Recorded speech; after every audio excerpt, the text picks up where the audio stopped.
자, 오늘 예언된 메시아와 교회 탄생 누가복음 50번째 시간입니다. 22장이고요. 1절부터 13절까지 할 거예요. 자, 제목은 드디어 D-Day 6월절의 준비일이라는 제목입니다. 이제 여기를 하려고 이제 누가복음 강해를 시작한 것 같아요. 22장을 펴면 앞장인 37절부터 예수께서 낮에는 성전에서 가르치시고 밤에는 나가 감람원이라는 산에서 쉬시니 모든 백성이 그 말씀을 들으려고 이른 아침에 성전에 나아가더라. 자, 이게 지금 예수님께서 입성하시고 나서부터의 이제 예수님의 생활 패턴이 되겠습니다. 자, 6월절이라 하는 무교절이 다가오매 절기가 등장했는데, 자, 6월절이라 하는 무교절이 다가왔다. 여러분들 이스라엘의 7대 절기를 어떻게 외우시나요? 유무초칠 나속장인데 장막절이 개역개정에서 초막절로 바뀌었잖아요. 그리고 속죄절, 대속죄일라기보다는 이제 속죄절이라고 이제 또 바뀌었으니까 유무초칠 나속초로 할까? 유무초칠 나속초 입에 붙어요. 유무초칠 나속초 여러분들에게 제대로 가르쳐줘야지. 유무초칠 나속초. 자, 유무초칠 나속초라고 한번 외워보죠. 이 7대 절기인데 이 7대 절기는요 인간사를 예표합니다. 인간사를. 예를 들어서요 6월절은 우리에게 있어서는 신약적인 의미로는 칭의와 관련이 있습니다. 죄가 넘어갔어요. 예수님의 죽으심과 관련이 있죠. 6월절날 예수님이 돌아가셨다. 이거 기가 막힌 거죠. 6월절날 양 잡는 시간에 예수님께서 돌아가셨다. 6월절날 양을 2시에서 6시 사이에 잡았어요.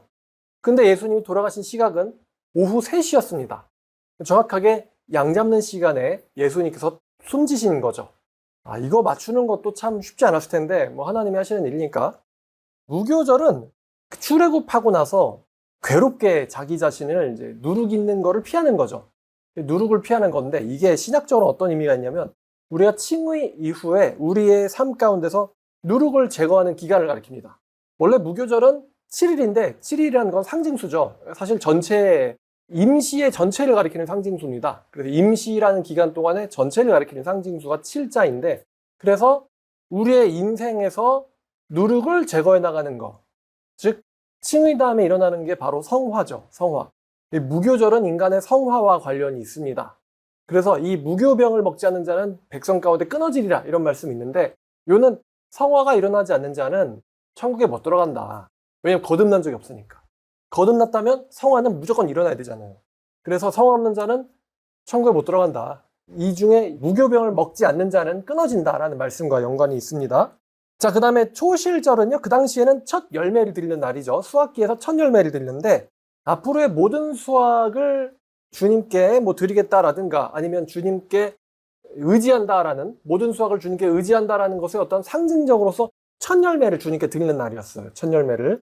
이런 믿음의 표시의 날이었는데 신약에서 초실절날 예수님이 부활을 하셨잖아요. 그래서 사도 바울은 예수님을 부활의 열매 중에 첫 열매시다 이렇게 표현을 합니다. 유무초. 그 다음에 7은요. 자, 7.7절은 추수를 마치고 하나님께 수확의 기쁨과 감사를 드리는 절기가 바로 이 7.7절입니다. 하나님께 수확의 기쁨을 감사하는 거. 근데 지금 초실절에서 수확의 첫 번째 열매가 누구였어요? 예수님이었죠? 자, 그러면 전체 열매는 뭐가 될까요? 첫 열매가 예수님이면 전체 열매는 바로 성도들이 되겠죠. 그래서 7.7절 때는 양을 7마리를 드렸는데 이 7.7절이 신약에서는 오순절이 됩니다. 오순절날 무슨 일이 일어났죠? 너무 유명해요. 성령이 우리에게 오신 날이 오순절이에요. 그럼 왜 성령을 주셨을까? 하나님께서 우리들에게 예배를 받으시려면은 예배 드리는 자들은 영과 진리로 성령이 있어야 합니다. 그렇기 때문에 성령 주신 날, 예배 받으시는 날, 성도를 받으시는 날 이렇게 들어가는 거죠. 자, 그 다음 나팔절은요. 예수님의 재림을 상징합니다. 예수님의 재림. 그 다음에 속죄일은 대제사장이 백성들의 죄를 속죄하는 날이에요. 이날 괴롭게 해야 된다. 근데 예수님의 속죄 사역을 상징하죠. 자, 그 다음에 초막절은요. 광야에서 텐트 치고 살던 한마디로 고생하던 거를 상징을 하는데 신약에서는 이 초막도 7일 동안 지키거든요. 초막절도.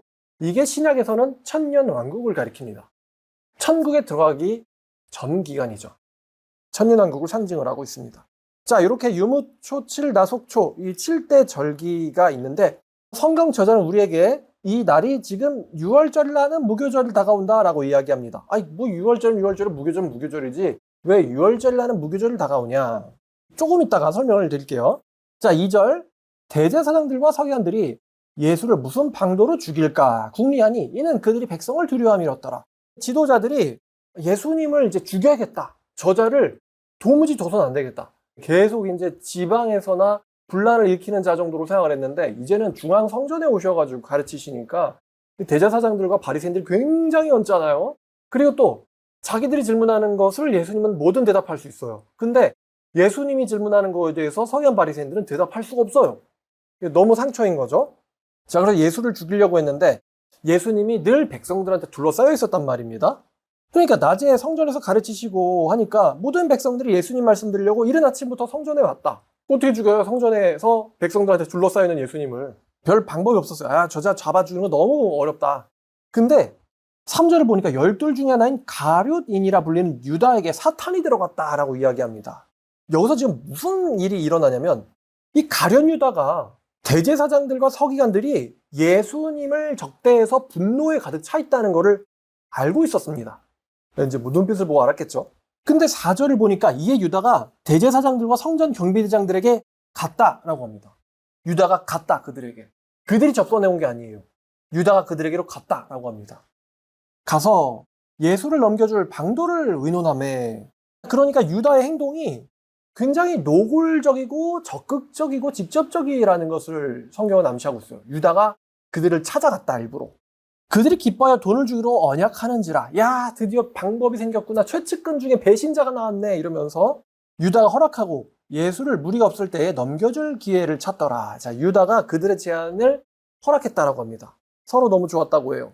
근데 이런 질문을 우리가 할 수가 있어요. 뭐냐면 도대체 왜 유다가 예수님을 배신하기로 했을까? 중요한 질문입니다. 생각해 보세요. 왜 유다가 예수를 배신하기로 했을까요? 이게 진짜 어려운 질문입니다. 왜 유다는 예수를 배신했을까? 몇 가지 이유가 있긴 합니다. 추측이 될 수 있는. 첫 번째는 예수님이 혁명을 일으키지 않았기 때문에. 혁명을 일으키지 않아서 첫 번째 이유는. 자, 두 번째는 많은 사람들이 추측하는 것처럼 돈이 좋아서. 근데 여러분, 유다가 만약에 금전적인 이득이 너무 중요한 사람이라고 한번 가정을 해보죠. 근데 유다가 돈을 받고 나서 뭘 했어요? 그 사람이? 가서 어떻게 했어요? 가서 자살을 했어요. 여러분, 우리가 딱 보면 생각해보면은 주변에 뉴스에서 횡령이나 배임을 하는 사람들 있잖아요. 회사 돈을 빼돌렸다. 근데 이런 사람들이 자살한 경우 있습니까? 다들 재산 은닉을 하고 해외 도피를 합니다. 유다 같은 경우는 그 당시에 주류가 바리새인들이었기 때문에 검찰이라든가 국민들의 비난을 피해서 은닉하고 도피할 필요도 없어요. 그냥 배신한 상태로 유대교인으로서 살면 되니까. 근데 이 사람이 자살을 했어요. 자기 예수가 정죄받은 걸 보고는. 그렇다는 것은 단순히 유다가 돈만 좋아하는 사람이라고 이렇게 단순하게 분석이 안 된다는 뜻입니다. 돈만 좋아하면은 예수님이 정죄를 받든 말든, 예를 들어서 삼손과 들릴라에서 들릴라의 행동 패턴을 보면 좀 단순합니다. 들릴라 뭐야? 이 사람이 삼손이 눈 뽑힌 걸 보고 자살했다고 말이 나옵니까? 안 나와요. 이 여자는 그냥 돈. 남자를 호려가지고 돈. 이게 들릴라예요. 근데 가룟 유다는 돈. 근데 이렇게 보기에는 이 사람의 행동이 굉장히 우리를 어렵게 만듭니다. 근데 도대체 유다의 심리가 뭘까?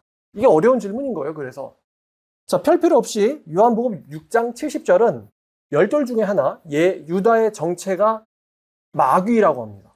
마귀. 왜 그런 일을 저질렀을까요? 걔가 마귀라서. 근데 이제 여기도 보니까 3절에 유다에게 사탄이 들어갔다라고 표현이 되고 있어요. 유다에게 사탄이 들어갔다. 마귀가 들어갔다.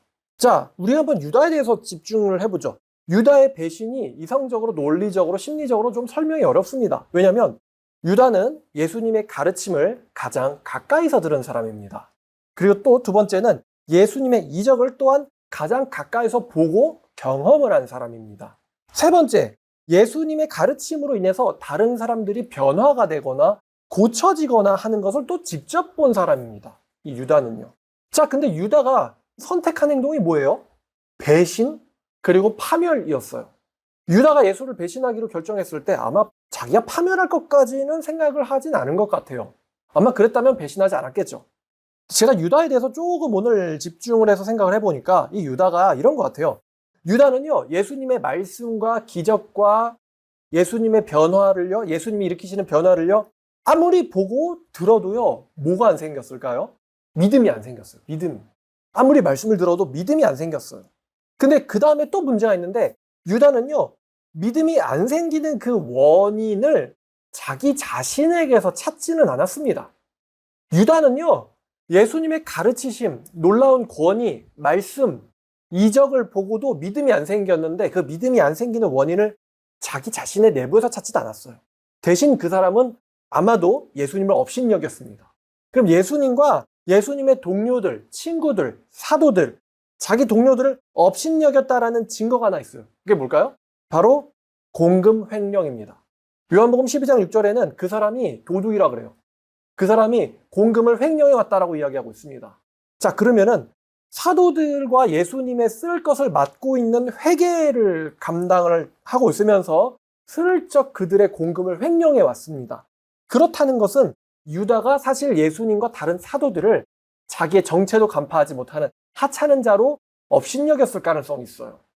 업신여기고 있었다. 업신여고 있으면서도 옆에 붙어 있었다는 것입니다. 제가 이게 조금 이해가 갑니다.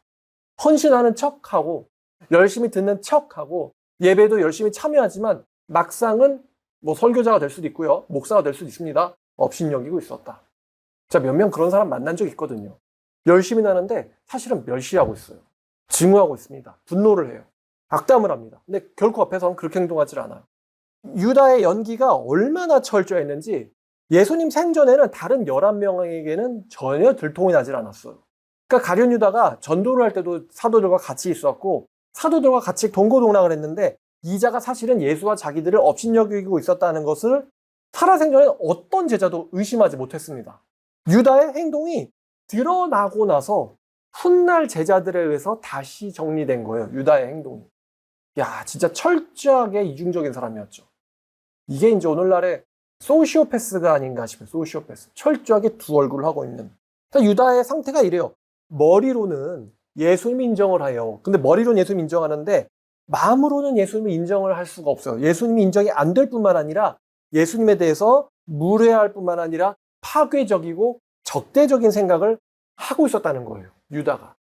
머리로는 이분이 가르침에 탁월하고 이적을 일으키시고 뭔가 있는 사람인 걸 머리로 아는데 마음으로부터 존경과 신뢰가 나오진 않는 거예요. 대신 업신여김, 무례함, 파괴적인 생각, 적대할 생각이 마음속에 있었다는 것입니다.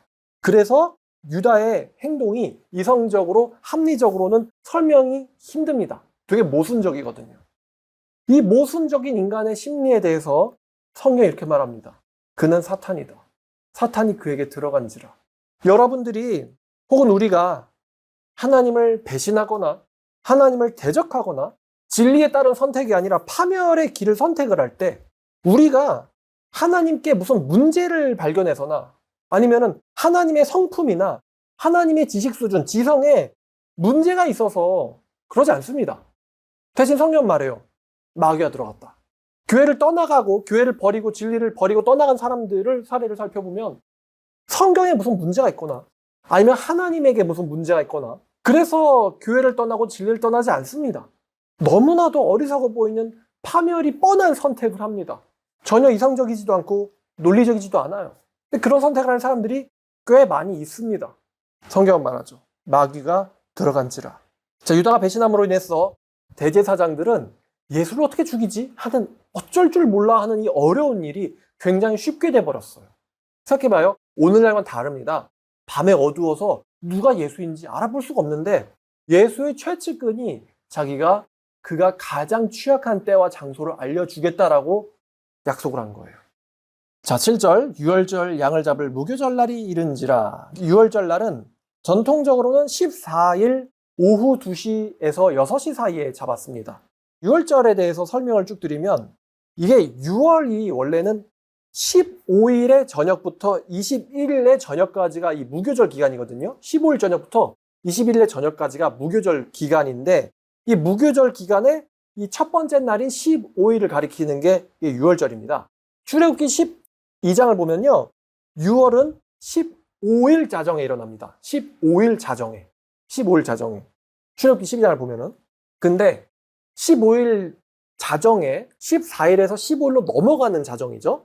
그때 출애굽기에서는 급하게 양을 먹으라 그러잖아요. 근데 14일에서 15일로 넘어가는 자정에 양 요리를 하려면은 그 양 요리가 그냥 30분 만에 양 요리 전문점에 딱 가가지고 돈을 내면은 탁 나오는 이게 아니죠. 너희들의 사람 수를 취에 따라서 잡으려면은 보니까 양이 좀 덩어리가 크잖아요. 그러면 걔를 잡으려면 15일 날 유대인들의 시각으로는 저녁부터가 하루가 시작하는데 14일에서 15일로 넘어가는 저녁 오후 6시에 준비해가지고 저녁 때 먹으려면 시간이 너무 없어요. 그래서 양요리를 14일, 그러니까 15일로 넘어가는 저녁 이전에 14일 오후 2시에서 6시 사이에 양을 잡고는 손이 느린 사람은 아니면 양이 많은 사람, 가죽이 많은 사람들은 일찍 잡았겠죠? 오후 2시에 잡아가지고 빨빨 턱 뽑고 가죽 벗기고 그랬을 것이고 우리는 별로 수가 없어. 그러면은 아니면 손이 빨라. 그러면은 좀 늦지막히 잡아서 저녁 식사로 14일에 유월절 양을 준비하는 거죠. 자, 그래서 14일 오후에 양을 잡기 때문에 이 양 잡는 날인 14일부터를 유월절로 포함시키기도 합니다. 그래서 유월절과 무교절은 사실 붙어 다니는 절기예요. 무교절이 15일부터 21일까지면은 유월절은 14일. 이 붙어 있는 절기. 그런 느낌입니다. 자, 그래서 양요리를 준비하기 때문에 이 14일을 유월절의 준비일로도 성경은 이야기합니다. 자, 예수님 당시가 AD 33년입니다. AD 33년 유대력으로 1월을 니산월이라고 합니다. 1월 14일이 금요일이죠. 예수님 돌아가신 날입니다. 근데 금요일의 전날은 당연히 목요일이겠죠. 13일 목요일입니다. 집중해서 봐야 돼요. 원래 금요일인 14일에 오후 2시부터 6시 사이가 양 잡는 시간인데 근데 예수님은요 그보다 하루 전인 13일 목요일 날 유월절 식사 준비를 시키십니다. 왜 하루 시간의 차이가 나느냐? 여기에 대해서 결정적인 이유가 있는데 예수님은 이미 미래를 다 알고 계세요. 그래서 요한복음에 보면은 대제사장들이 더럽힘을 받지 않고자 관정에 들어가지 않았다라고 합니다. 그러니까 예수님이 죽는 날 저녁에 원래는 그러니까 예수님이 돌아가신 날에 저녁에 양요리를 먹거든요. 근데 그 시간에 예수님은 처형돼가지고 안치됐을 타이밍입니다. 예수님 미래를 아시잖아요. 안치됐을 타이밍이기 때문에 예수님께서 제자들과 유월절을 지키시고 유월절 새 언약을 가르쳐 주시려면은 불가피하게 하루 일찍 성만찬을 하셔야 돼요. 하루 일찍. 이해하셨죠? 그래서 13일 목요일 날 성만찬 준비를 시키십니다. 그래서 예수님은 13일에서 14일로 넘어가는 그 자정에 이제 잡히신 거죠. 자, 7절 유월절 양을 잡을 무교절 날이 이른지라 예수께서 베드로와 요한을 보내시며 이르시되 가서 우리를 위하여 유월절을 준비하여 우리로 먹게 하라. 당연히 물어보겠죠. 어디서 준비하기를 원하시나이까? 자, 이르시되 보라 너희가 성내로 들어가면 물 한 동이를 가지고 가는 사람을 만나리니 근데 여기서 이제 남자예요, 남자. 물 한 동이를 가지고 가는 남자를 만나리니 그가 들어가는 집에 따라 들어가서 그 집 주인의 이르게 이르되 선생님이 네게 하는 말씀이 내가 내 제자들과 함께 유월절 먹을 객실이 어디 있느냐 하시더라 하라. 그리하면 그가 자리를 마련한 큰 다락방을 보이리니 거기서 준비하라 하시니 여기서 또 예수님의 전지성이 또 등장하고 있죠. 우리가 이거 볼 때 그냥 어떻게 여러분 이거 어떻게 넘어가셨어요 이거? 사실 나귀 데려갈 때도 왜 풀어가요? 그러면 주가 쓰시겠다 하라 그러니까 그리고 우리 때 이제 그죠? 누가 걸려있는 차키를 가져가는데 왜 가져가요? 그러면 주가 쓰시겠다 하라 이러는 진짜 관리는 없단 말입니다. 그래서 그냥 우리가 그냥 이러고 넘어갔는데 뭐 알아서 하나님이 생각 내조정을 좀 해주셨나 생각하는데 예수님이 말씀하세요. 너희들이 예루살렘 성내를 들어가면 물 한 동이를 가져가는 사람을 만날 거다. 가져갈 남자를 만날 거다. 그 남자를 따라 그 집에 들어가서 물어봐라. 그러면 마련된 12절 보니까 자리가 마련된 큰 다락방이 있을 거다. 여기 있는데 여기서 자리가 마련돼 있다고 하는데 우리에게는 그냥 자리를 마련해봐. 그럼 뭐 또 뭐 약속을 가리킬 수도 있고 공간을 가리킬 수도 있는데 여기서 자리에 해당하는 단어가 가구라는 뜻을 갖고 있습니다. 그래서 여러분 혹시 그 최후의 만찬 그린 사람이 누구죠? 다빈치죠. 다빈치의 그림을 보면은 예수님과 사도들이 딱 하나의 긴 책상에 바닥에 앉아 있어요? 의자에 앉아 있어요? 난 바닥에 앉아 있는 줄 알았는데 오늘 물어보니까 컴퓨터가 얘기하기를 바닥에 앉아 있지 않았대. 그래가지고 다시 봤더니 의자에 앉아 있더라고요. 의자에. 근데 실제 식사 모습은 이거랑 정말 다릅니다. 조금 이따 계속 재밌게 설명을 해드릴게요. 지금 베드로와 요한이 물동이를 가져가는 사람을 만나서 그 자리를 가봐라라고 하는데, 지금 예수님이 보낸 사람이 누가복음엔 누구와 누구라고 나와 있어요? 베드로와 요한입니다. 그렇다는 것은 예수님께서 유월절을 지킬 장소를 누구만 알고 있다는 거예요? 누구들만 알고 있다는 거예요? 예수님 베드로와 요한을 딱 불러서 무슨 예루살렘 무슨 로 몇 호 몇 실 이렇게 얘기하지 않고 물동이 들고 가는 애를 만날 거야 라고 되게 희한한 말씀을 하시거든요. 자, 그러니까 유월절을 사도들과 예수님이 지킬 장소는 이 둘만이 알고 있습니다. 예수님 왜 이렇게 하셨을까? 지금 누가 예수를 팔아넘기기로 작정을 했어요? 가룟 유다가 작정을 했죠. 그러면 가룟 유다가 그 장소를 알면은 그 장소를 누가 급습을 할까요? 대제사장의 이 부하들과 경비병들이 급습을 하겠죠. 근데 예수님께서는 제자들한테 새 언약을 가르쳐 주셔야 돼요. 이게 내 피로 세운 새 언약이니 너희들이 이걸 지킬 때마다 나를 기념하라고. 그렇기 때문에 그 시간과 그 장소는 방해받으면 안 됩니다. 그래서 예수님께서는 어떤 장소인지를 알려주시지 않고 베드로와 요한을 따로 보내시는 굉장히 놀라우신 일을 한 거죠. 제가 이제 누가복음 17강 할 때 14장을 하는데요. 14장에서 어떤 한 바리새인의 지도자가 예수님을 초청을 해요. 그래서 바리새인이 예수님을 초청했을 때 이 바리새인이 준비한 잔치상이요, 로마식의 연회인 트리클리니움이라는 구조였다고 제가 말씀을 드렸습니다. 어떤 구조냐면은 이 디귿자로 놓인 자리가 있어서 집 주인이 상석에 앉았어요. 그래서 그 상석과 가장 가까운 자리를 높은 사람들이 먼저 가서 앉는 구조죠. 그래서 가서 높은 자리에 앉지 말라 이런 말씀 제가 드렸는데 이제 기억하시죠? 그래서 아마도 예수님이 유월절 지킨 것도 이 트리클리니움이라는 구조랑 똑같았을 겁니다.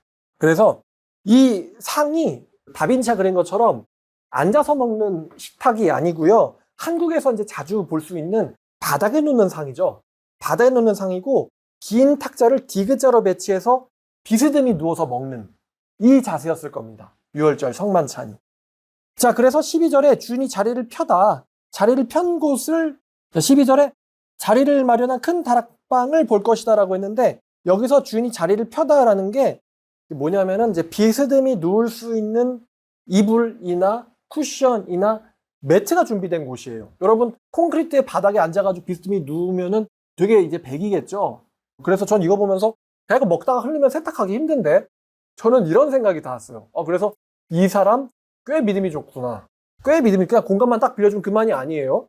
자, 그래서 레오나르도 다빈치가 그린 일렬로 앉아서 먹는 그림이랑 다르죠. 트리클리니움이라는 구조에서 그 집주인과 상석이 있는 이런 구조예요. 그래서 여기서 이제 일어난 다툼이 사도들의 무슨 싸움? 상석 싸움. 누가 크냐? 이 상석 싸움 일어난 거죠. 이 성만찬 자리에서.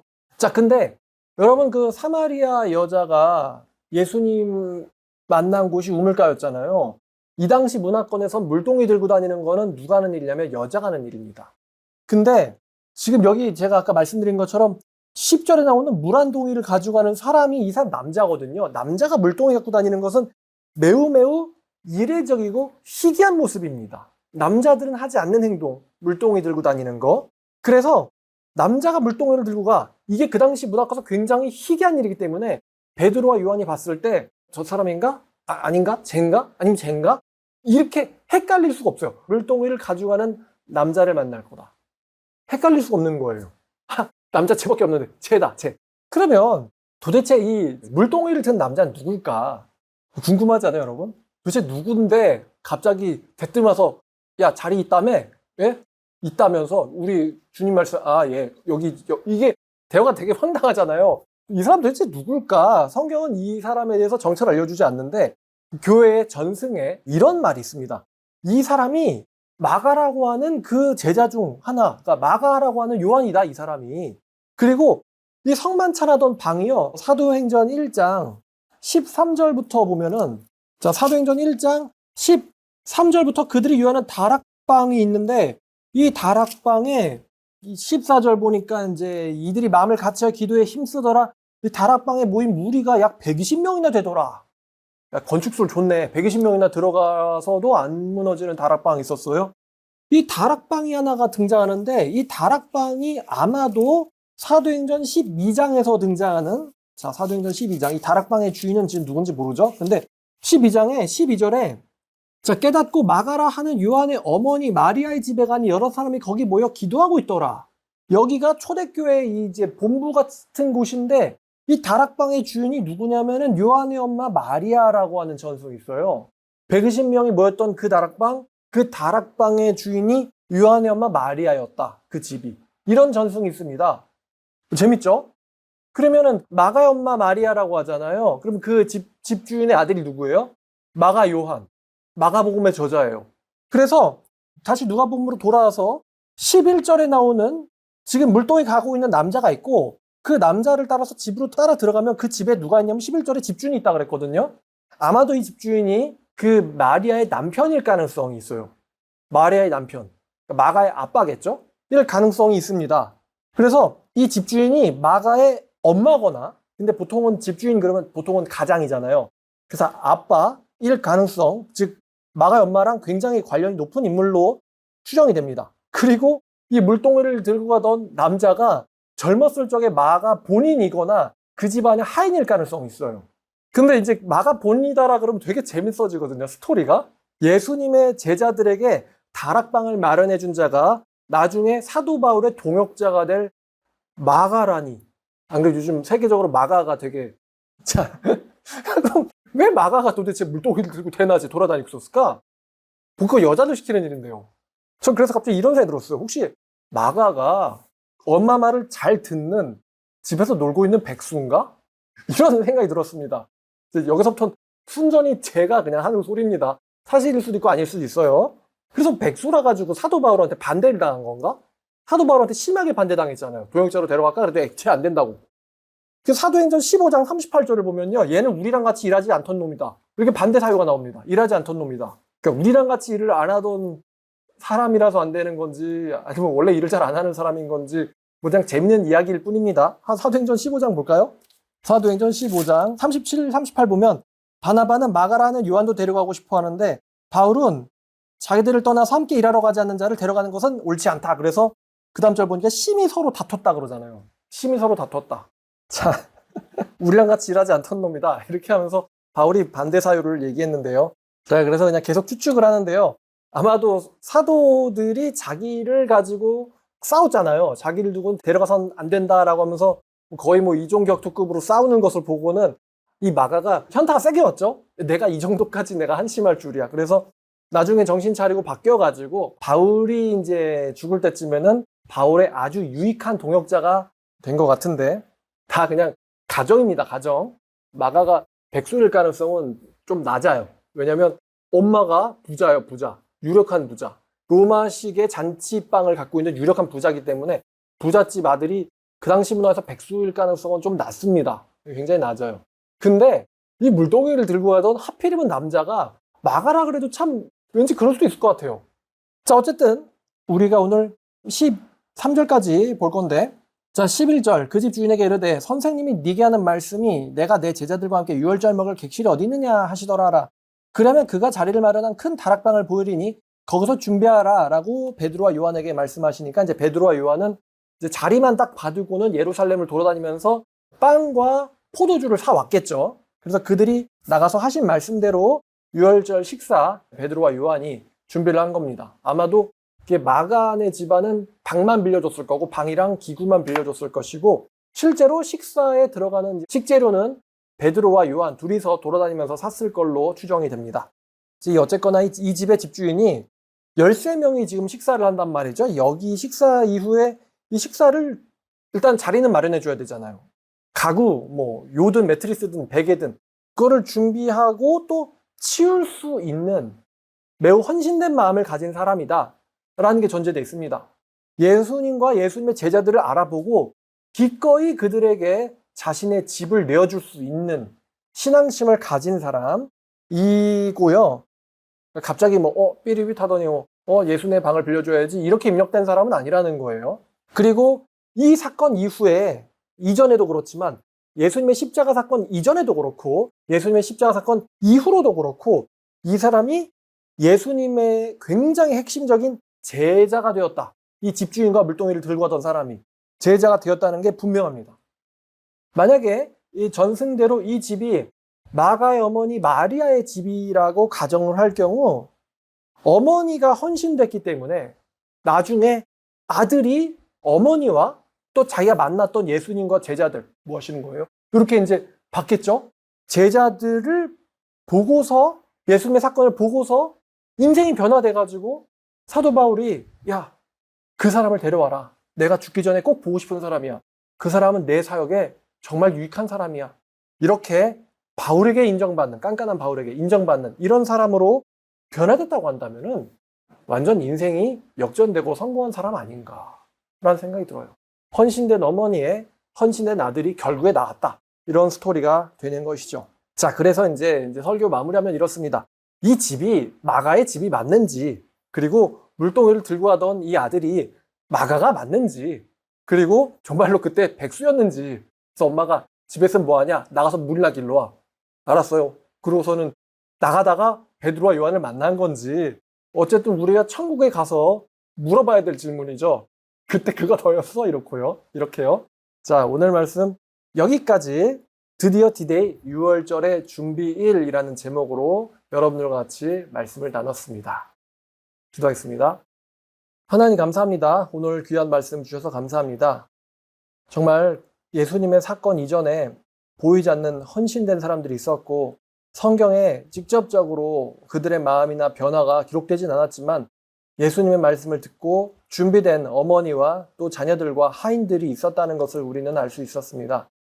예수님, 우리가 말씀을 듣고 가룟 유다처럼 아무리 보고 들어도 대적하고 싶고 따르고 싶지 않고 배신하려고 하는 그런 사악한 마음이 아니라 언제든지 기꺼이 자신의 귀한 집을 내어줄 수 있는 그런 준비된 믿음이 될 수 있도록 저희의 마음을 움직여 주시옵소서.